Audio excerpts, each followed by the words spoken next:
Are you passionate about empowering lives and transforming communities? Join Hafiz and Gibo on the Mixed Drive on the 24th of March from 4 to 5 p.m. to be a part of your conversation with Datin Sri Umayal Eswaran, the Chairperson of RYTHM Foundation, which aims to create a sustainable impact in the field of education, empowerment, and the environment. Raise yourself to help mankind with RYTHM Foundation, the social impact arm of the QI Group, and learn how you can help to transform the world. Can you tell us a little bit about RYTHM Foundation and its work in social impact? RYTHM Foundation is the social impact of QI Group, and we focus on three main areas, which is education for all, empowerment, and environment. We believe that every human being has the power to change themselves. So we focus on working with communities, we working with children and youth to empower them and to raise them out of the situations they are in or the vicious cycle, that the underserved communities exist. So we go in there, we holistically approach the issues, and we start working with the communities on the ground and put in a lot of effort because we want to see impact. We want to see the change happening. So that's how our programs are focused on, where we can go in there and bring about a social change in these communities that we work with. What do you think is needed to ingrain a culture of social responsibility more prominently across all levels of society? Especially now, after COVID and during COVID, you realize that having empathy for another human being is become more important, and people have to realize you cannot continue to live a self-centered, selfish life. I believe that it has to start in homes, where parents have to inculcate in children the value. That means the value of empathy, the value of love, compassion. For example, like let's say, two siblings at home are fighting. A parent intervenes and basically has to educate them how your words or your action of one child has affected the other child and how you should not do it, or how should you approach something that if you're hurt by what that person has said. So it's a matter of communication as well. You have to respect another human being so that you will go out there and do something that is meaningful. So in this time of globalization, social, economic, cultural, right? It's very important for us to focus on helping others as well as when we are helping ourselves, because that's the only way we are going to grow. How is RYTHM Foundation doing its part to empower communities in Malaysia? So we have quite a number of projects in Malaysia because our main office is centered here. So I think I would proudly say that QI Group actually has a department that's for RYTHM Foundation, where I have about 8 to 9 staff just managing projects around the world and in Malaysia.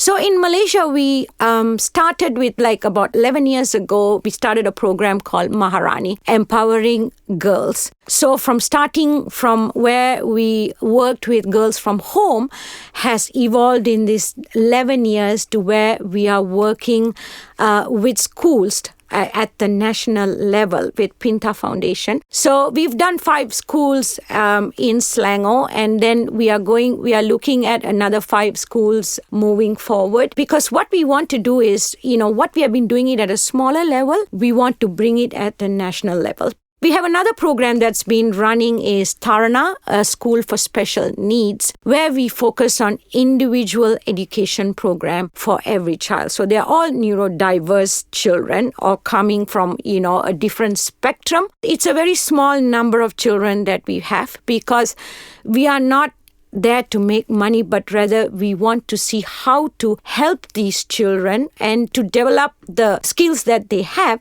so that they can go out there and be part of the society and not a burden. So that's the focus. Since last year, we have actually come up with community development program in East Malaysia, and we have started now one in Pahang, and there's another one going to start in Perak. So we are focusing on indigenous communities, and we also have programs for boys where we focus on vocational skills and personal development as well, which is called Project Impact, Insania, and now there's one called Jagu RF where we are empowering them through sports. So we are going at it. What do you look for in the partners you choose to collaborate with? We do now, usually when we are looking for partners, they actually go through a very rigorous vetting process, because the first thing we see is if they have passion, in communities they work in, and whether it's going to be sustainable for us.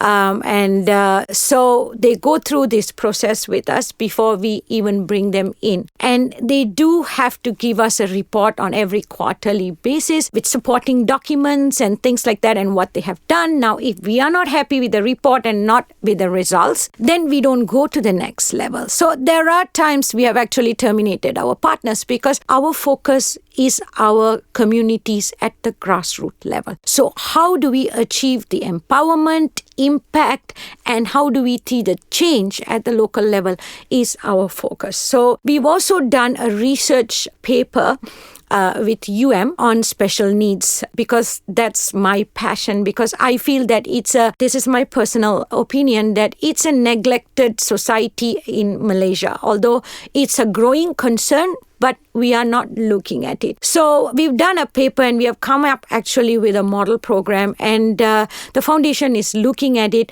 and how do we take the next step forward from here.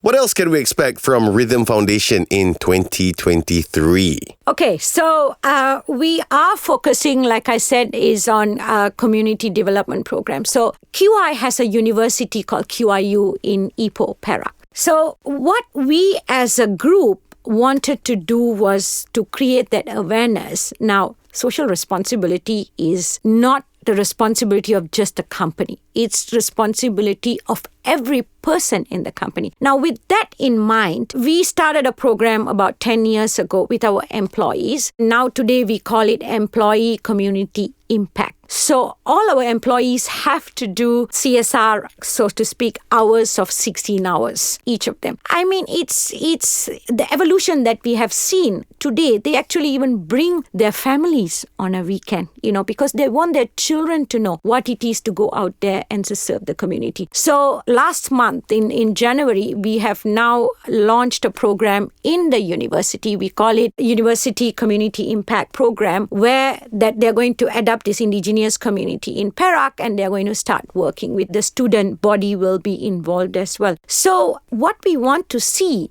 is moving forward is that we want to see sustainable programs, more sustainable programs, and to make an impact in the communities. We also want to see in the process everyone in the QI family also change and become better human beings, because that's the responsibility of us. And we are also want to create awareness of our indigenous communities in Malaysia, because I feel they're another neglected community. Now, if we can empower them, then they won't become a burden. So we are planning with to create an awareness, because, so what do we do after every symposium is we actually come up with a blueprint and we submit it to the institutions and say, this is the findings, what are you going to do about it? There's a continuation. It's not like, do a symposium, do a PR exercise and then, wrap up and just go home and forget about it. No. So we are about what's next. What do we do? How can we relate this paper, what's in paper, into action?